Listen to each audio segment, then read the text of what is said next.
আজকের এই পথসভার সম্মানিত প্রধান অতিথি আমাদের প্রিয় নেতা বাংলাদেশ জামাত ইসলামী কেন্দ্রীয় নির্বাহী পরিষদ সদস্য শহীদ কাফেলা বাংলাদেশ ইসলামী ছাত্র শিবিরের সাবেক কেন্দ্রীয় সভাপতি এই দেশের স্বাস্থ্য সেবার পথ প্রদর্শক ইবনে সিনার এক্সিকিউটিভ ডিরেক্টর আমাদের জনপ্রিয় জননন্দিত নেতা ঢাকা 12 আসনের সংসদ প্রার্থী জনাব সাইফুল আলম খান মিলন ভাই,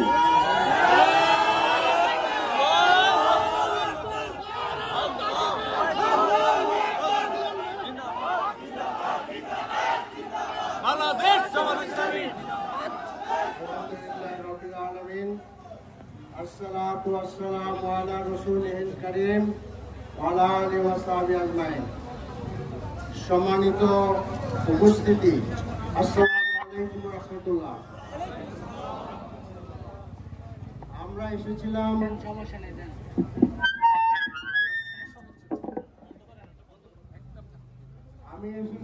এই জায়গায়, এই এলাকায় দীর্ঘদিন পানির সমস্যা। কথা ছিল যে নামাজের আগেও কথা বলবো এবং নামাজের পরে এলাকার বাসিন্দাদের নিয়ে আমরা বলবো যে কিভাবে পানির সমস্যার সমাধান করা যায়।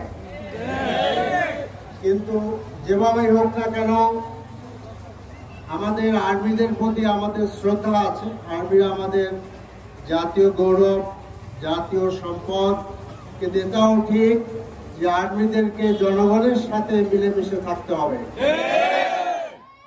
আমরা সবসময় আইন মেনে চলি, কাজে মসজিদের মধ্যে হট্টগোল করে কোনো আমরা পরিবেশ তৈরি করতে চাই না এবং সেটা আমরা করি নাই।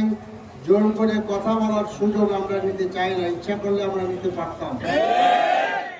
তো আমরা যেটা বলতে চাই যে এখানে আপনার যে পানির সমস্যা, এই পানির সমস্যা আসলে কোনো দলের সমস্যা না, এটা কোনো হিন্দু মুসলমান পুরুষ নারীর সমস্যা না।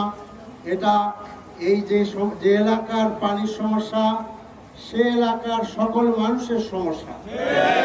এবং আমার কাছে আপনার সব সময় খবর আসতেছিল যে পানির সমস্যাটার সমাধান করা যায় কিনা।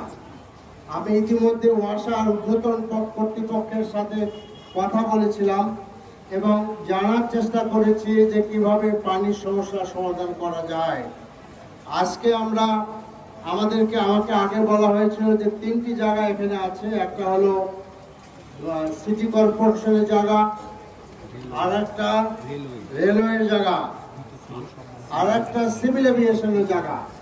আমরা ভাবছিলাম যে এলাকার ভাইদের সাথে কথা বলে আমরা এটা কিভাবে ওয়ে আউট করতে পারি তার একটা বিহিত ব্যবস্থা করা।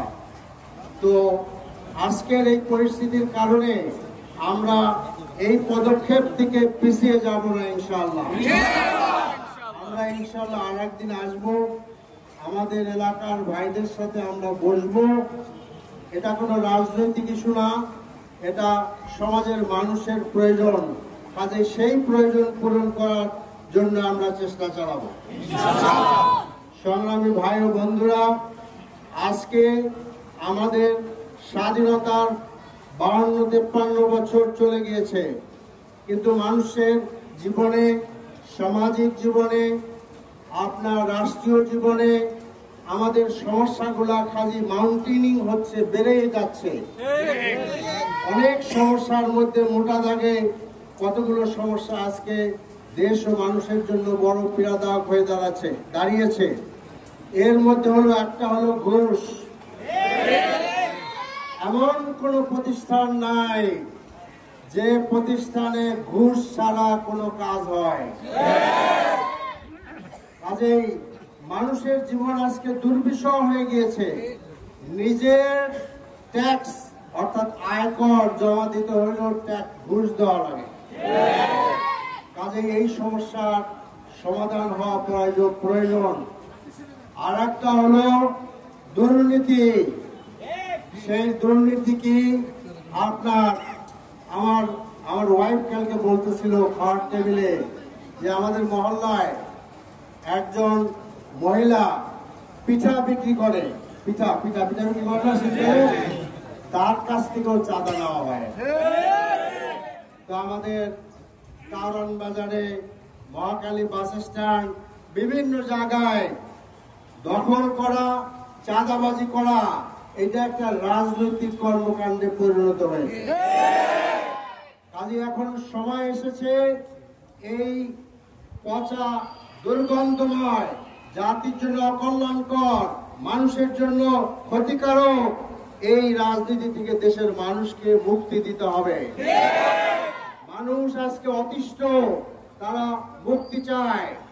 কাজে যারা নিজেরা দুর্নীতি করে, যাদের নিজেদের একের পর এক বাড়ি হয়, গাড়ি হয়, যারা বিদেশে টাকা পাচার করে, তাদের পক্ষে দুর্নীতি বন্ধ করা সম্ভব নয়, সন্ত্রাস বন্ধ করা সম্ভব নয়, চাঁদাবাজি বন্ধ করা সম্ভব নয়।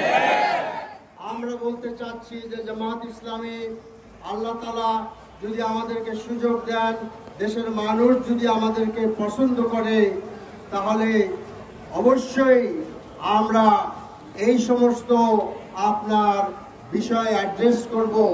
কঠোর হস্তে ঘুষ, দুর্নীতি, চাঁদাবাজি, দখলদারি আমরা বন্ধ করব।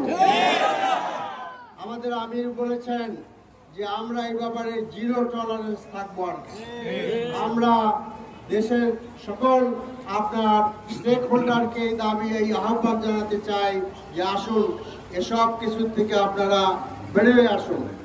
তো কাজেই আমরা চাই দেশে একটি আপনার সুন্দর সমাজ। আমাদেরকে তরুণরা যেরকম জুলাই 36-এ আপনার রাস্তা দেখিয়েছেন, দেশের দ্বিতীয় স্বাধীনতা এনে দিয়েছেন, সাম্প্রতিককালে ঢাকা ইউনিভার্সিটি ডাকসু নির্বাচনে এবং জাকসু নির্বাচনে তরুণ তরুণীরা আমাদেরকে পথ দেখিয়েছেন। তারা বলেছেন আমরা ন্যায়ের পক্ষে, আমরা সততার পক্ষে, আমরা ওই কথা ঝুলির রাজনীতির পক্ষে নয়, আমরা কাজের রাজনীতির পক্ষে, সেবার রাজনীতির পক্ষে। কাজেই তরুণদের এবং তরুণীদের এই মতকে আমাদের শ্রদ্ধা জানাতে হবে। আসুন সকলে মিলে আমরা নতুন বাংলাদেশ গড়ি। আমরা যদি ইনশাআল্লাহ আমাদের রাস্তা আমরা নিজেরাই যদি করতে পারি,